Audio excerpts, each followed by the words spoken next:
तो स्वागत है आप सभी दोस्तों का आज के इस नए वीडियो में। और आज के इस नए वीडियो में 2 स्टोरीज अबाउट फ्लाइंग के second unit the black aeroplane के बारे में बात करेंगे हम लोग। तो कहानी में बेसिकली क्या है कि एक पायलट जो हवाई जहाज चला रहा होता है और उसको अचानक से जो है सो बहुत बड़ा तूफान सामने दिखता है और उसमें वो बुरी तरह से फंस जाता है। फिर एक स्ट्रेंज एरोप्लेन आता है जो कि उसको उसमें से निकालता है। कैसे निकालता है, कैसे ये फंस जाता है, जानते हैं इस कहानी में। The moon was coming up in the east behind me and stars were shining in the clear sky above me। मतलब बहुत अच्छा मौसम था। ये जा रहा था पश्चिम दिशा में और चंद्रमा इसके पीछे पीछे मतलब आ नहीं रही थी, लगता है कि वो पीछे पीछे आ रही है। And stars were shining in the clear sky above मी, और इनके ऊपर जो है सो तारे चमक रहे थे, यानी आकाश बिल्कुल साफ था, कोई क्लाउड्स नहीं थे, कोई बादल नहीं था। There wasn't a cloud in the sky, वही बात है। I was happy to be alone high up above the sleeping countryside। अब ये काफ़ी खुश थे क्योंकि ये घर जा रहे थे अपने परिवार के साथ समय बिताने के लिए, और जो नीचे का जो शहर इनका छूटता जा रहा था वो सो रहा था। क्यों? क्योंकि रात्रि का समय हो रहा था। I was flying my old Dakota aeroplane over France back to England, यानी फ्रांस से ये इंग्लैंड जा रहे थे। और किस चीज से जा रहे थे? ओल्ड डेकोडा एरोप्लेन, इनके एरोप्लेन का मॉडल नेम है जो कि पुरानी है, और उसी से जा रहे थे। I was dreaming of my holiday and looking forward to being with my family. अब ये छुट्टियों में, गर्मी की छुट्टियों में या सर्दी की छुट्टियों में, ये क्लियर नहीं है, लेकिन हाँ छुट्टियों में ये अपने परिवार के पास जा रहे थे अपनी छुट्टियां बिताने, और मन ही मन मतलब ख्याली पुलाव पका रहे थे। I looked at my watch 1:30 in the morning. अब घड़ी पर नजर डाली तो लगभग 1:30 बज रहे थे, मतलब है 1:30 AM, यानी रात में जब हम लोग सोए रहते हैं 12 बजे के बाद जब 1:30 बजता है तो सुबह का हो जाता है, यानी इसलिए इसको AM कहा गया है। Should call Paris control soon, I thought as I looked down past the nose of the aeroplane, I saw the lights of a big city in front of me। तो इनको बड़ा सा शहर दिखा और जो कि पेरिस था। अब इनको मतलब लग गया कि ये पेरिस पहुंचने वाले हैं, तो पेरिस कंट्रोल को ये इन्हें कॉल करना चाहिए। तो I switched on the radio and said, Paris control Dakota DS088 here, can you hear me? I am on my way to England, over. तो ये मतलब कंट्रोल से संपर्क करते हैं, कनेक्ट करते हैं और बोलते हैं कि मैं जो हूँ अपने प्राइवेट जेट का जो है सो मॉडल नेम बताते हैं और पूछते हैं कि क्या आप मुझे सुन सकते हैं? मैं जो है सो इंग्लैंड के रास्ते पर जा रहा हूँ, मतलब इंग्लैंड के रास्ते पर हूँ। The voice from the radio answered me immediately, DS088, I can hear you. You ought to turn 12 degree west now, DS088, over। तो उधर से रिप्लाई आता है कि हाँ हम आपको सुन सकते हैं, या मैं आपको सुन सकता हूँ, सुन सकती हूँ। आपको अभी क्या करना चाहिए? 12 डिग्री जो है सो वेस्ट की तरफ टर्न करना चाहिए। वहां से रिप्लाई आता है। ओवर का मतलब होता है अब मतलब इनकी बात खत्म हो गई, अब सामने वाले बोलेंगे या नहीं बोलेंगे। I checked the map and the compass, switched over to my second and last fuel tank and turned the Dakota 12 degree west towards England। इन्होंने अपने मैप को चेक किया, कंपास को चेक किया, फिर जो इनका सेकेंड लास्ट फ्यूल टैंक जो था उसको ऑन किया और घूम गए 12 डिग्री वेस्ट, किसके तरफ? इंग्लैंड की तरफ। I shall be in time for breakfast, I thought। अभी मन ही मन जो है सो खुश हो रहे थे कि चलो नाश्ता के टाइम पर तो पहुंच ही जाएंगे, कैसा हूँ, दिक्कत ना होने वाला है। A good big English breakfast, everything was going well, it was an easy flight. अब मन ही मन जो है सो एकदम भूख इनका तेज हो रहा था 1:30-2 बजे रात में ही कि जो है सो इंग्लिश ब्रेकफास्ट खाएंगे। अब इंग्लिश ब्रेकफास्ट में क्या क्या होता है मुझे पता नहीं, आपको पता हो तो कमेंट सेक्शन में बताएं। और काफ़ी इजी फ्लाइट हो रहा था। इजी फ्लाइट करने का मतलब है कि कोई तरह का डिस्टरबेंस नहीं हो रहा था, कोई प्रॉब्लम नहीं हो रहा था, एकदम आराम से सुई उड़ाए हुए जा रहे थे। Paris was about 150 kilometres behind me when I saw the clouds. अब ये 150 किलोमीटर तक आगे लगभग निकल चुके थे पेरिस से, और तभी इनको इनके सामने मतलब पहाड़ जैसा तूफान मतलब बादल दिखाई दिया। स्टॉर्म क्लाउड्स, तूफानी जो बादल होते हैं, दे वर ह्यूज, मतलब काफी मतलब पहाड़ की तरह।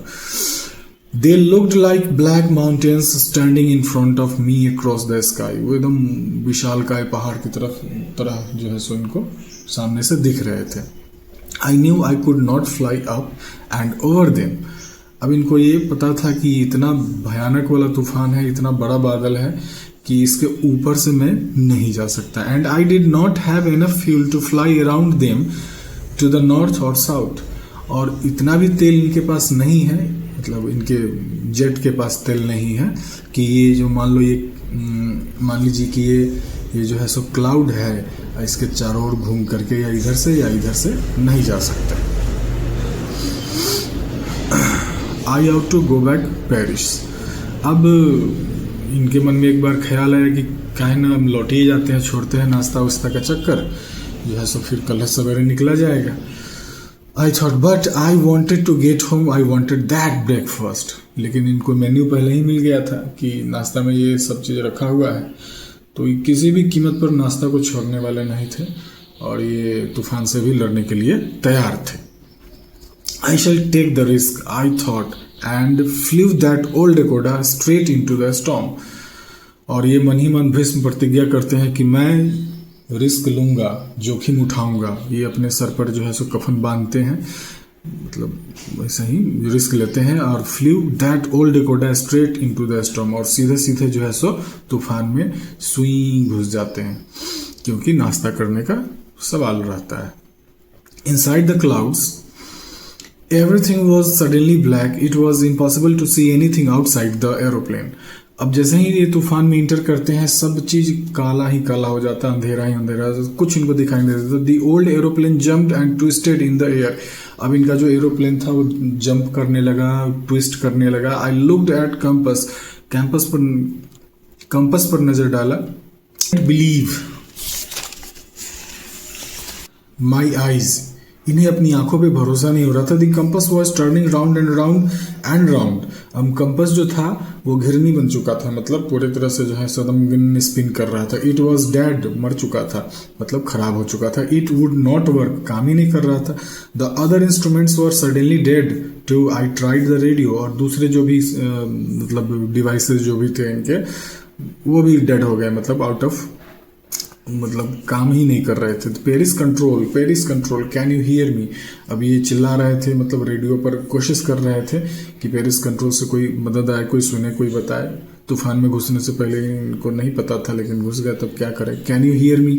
देयर वॉज नो आंसर, कोई जवाब नहीं है। The radio was dead too. अब रेडियो का भी बैटरी डाउन हो चुका था, बैटरी नहीं डाउन हो चुका, सिग्नल फेल था उसका। I had no radio, no compass and I couldn't see where I was. अब न रेडियो काम कर रहा था, न कंपस काम कर रहा था, और ये कहाँ किधर जा रहे थे इनको भी पता नहीं था। इनका भी नेटवर्क उड़ चुका, मतलब छोड़ चुका था। I was lost in the storm, पूरी तरह से गुम हो गए थे, गायब हो गए थे। Then in the black cloud quite near me I saw another aeroplane. अब इनको दिखता है कि मतलब तूफान में जब घुसते हैं तो तब तो इनको कुछ नहीं दिखता है, लेकिन पता नहीं अचानक से दिव्य दृष्टि आ जाती है इनमें और इनको दूसरा एरोप्लेन इनके एरोप्लेन के करीब दिखता है, एकदम नजदीक। It had no lights on its wings but I could see it flying next to me through the storm. उसके पंखों पर कोई लाइट वाइट नहीं लगे हुए थे, लेकिन ये स्पष्ट उसको एकदम HD में देख सकते थे कि ये जो है सो वो जो एरोप्लेन है इनके साथ साथ उड़ रहा है। आई could see the pilots face, और इतना मतलब विजन तेज, दिव्य दृष्टि आ जाता है कि उस प्लेन के अंदर जो पायलट उड़ा रहा था एरोप्लेन, उसके चेहरे को भी ये निहार रहे थे। टर्न टुवर्ड्स मी, और इनकी तरफ वो देखता भी। I was very glad to see another person. अब वही है कि डूबते हुए को तिनके का सहारा। अब इस तूफानी घड़ी में कोई इनको दिखता है तो इनके जान में जान आती है। ही lifted one hand and waived, और यहाँ तक ये भी दिखता है कि वो हाय हाय कर रहा है, मतलब हेलो हाय कर रहा है। Follow me, he was saying follow me. अब वो अंदर से शीशा ग्लास पैक रहता है, अंदर से बोलता है कि फॉलो मी। इनको एकदम स्पष्ट जो है सो सुनाई भी देता है। He knows that I am lost I thought. अब इनको लग जाता है कि उसको लगता है, पता है कि हम जो है सो नाश्ता के चक्कर में खो गए हैं। He is trying to help me, और वो मेरी मदद करने की कोशिश कर रहा था। He turn his aeroplane slowly to the north in front of my Dakota so that it would be easier for me to follow him. अब इनके आगे वो एरोप्लेन अपना कर लेता है और नॉर्थ दिशा में यानी उत्तर दिशा में वो अपने जेट को जो है सो घुमाता है, और ताकि इनको ईजी हो गया कि अब उसके पीछे पीछे ये जाएंगे। I was very happy to go behind the strange aeroplane like an obedient child. अब इनको काफी खुशी हो रही थी उसके पीछे पीछे जाने में। क्यों? क्योंकि ये तो पूरी तरह से लापता हो चुके थे, कोई पता बताने वाला आया था उस बीच में। After half an hour the strange black aeroplane was still there in front of me in the clouds. लगभग आधे घंटे तक जो है सो इनको टोचन करके खींचते हुए जा रहा था। टोचन नहीं किया था, मतलब रास्ता बताते हुए जा रहा था आगे आगे। Now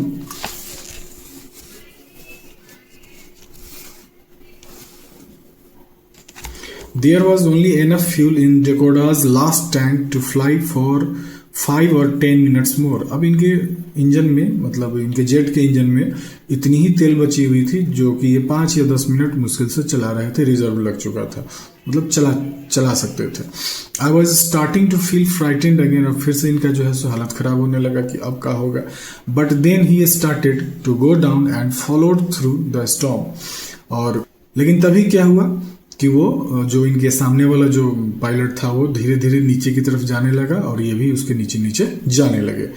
suddenly I came out of the clouds and Shaw 2 long straight lines of lights in front of मी। तभी ये अचानक से क्या हुआ कि वो बादल से बाहर निकल जाते हैं और 2 स्पष्ट लाइनें, लंबी लंबी लाइनें जो होती हैं, आप कभी देखे होंगे एयरपोर्ट में, तो रनवे होता है तो लाइटें लगी होती हैं गोल गोल, और इस बीच में जो है सो दौड़ना रहता है एरोप्लेन को, तो ये स्पष्ट इनको दिखता है। It was a runway an airport. I was safe. I turn to look for my friend in the black aeroplane but the sky was empty. अब जैसे ही इनके सामने रनवे दिखता है, एयरपोर्ट दिखता है, और इनको लग जाता है कि भगवान जी तो बचा लिया आज। हाँ, और फिर जब ये गर्दन घुमाते हैं कि किधर गया वो एरोप्लेन, लेकिन आकाश पूरा खाली था, साफ था, कुछ था ही नहीं। There was nothing there. The black aeroplane was gone. और जो काला हवाई जहाज जो था वो जा चुका था। आई कुडंट सी इट एनीवेयर। और चारों तरफ नजर घुमा कर देखा, इधर उधर कहीं नहीं दिखाई दिया। I landed and was not sorry to walk away from the old Dakota near the control tower। अब वो Dakota से बाहर निकलते हैं और कंट्रोल टावर की तरफ चले जाते हैं। I went and asked a woman in the control center where I was and who the pilot was। तो कंट्रोल सेंटर जाते हैं और वहाँ एक महिला होती है, वह उससे पूछते हैं कि मैं कहाँ फंस गया था, कैसे फंस गया था, और वो जो मेरी मदद कर रहा था पायलट वो कौन था और कहाँ गया। I wanted to say thank you. और मैं उसे धन्यवाद देना चाहता हूँ। She looked at me very strangely and then laughed. और वो महिला बड़े मतलब अजीबो गरीब ढंग से इनको देखती है और हंसती है आश्चर्यचकित होकर के। कोई भी हंस देगा। Another aeroplane up there in the storm.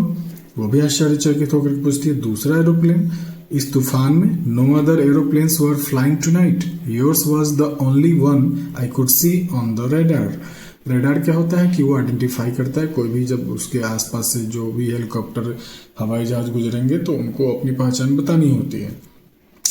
तो ये कह रही है कि आपके अलावा तो दूसरा कोई इस तूफान में नाश्ता के लिए तो उड़ ही नहीं रहा था। So who helped me to arrive there safely without a compass or a radio and without any more fuel in my tanks। तो फिर इनके मन में ये सवाल चलता रह गया जीवन भर कि आखिर वो कौन था जो बिना रेडियो के, बिना कंपास के और बिना तेल के मुझे उस तूफान से बाहर निकाल लिया। Who was the pilot on the strange black aeroplane flying in the storm without lights। और वो उतने भारी तूफान में बिना हेडलाइट जलाए कौन ऐसा कैसा पायलट था कि वो जो है सो मतलब इतना आसानी से हवाई जहाज उड़ाते हुए और मुझे उस तूफान से बाहर निकाल लेता है। तो इसी के साथ हमारा ये चैप्टर भी यहीं समाप्त होता है और उम्मीद करते हैं कि आपको ये वीडियो अगर अच्छा लगा होगा तो लाइक ज़रूर करें, शेयर भी करें और चैनल पर नए हैं तो सब्सक्राइब जरूर कर लें। मिलते हैं सभी से अगले वीडियो में।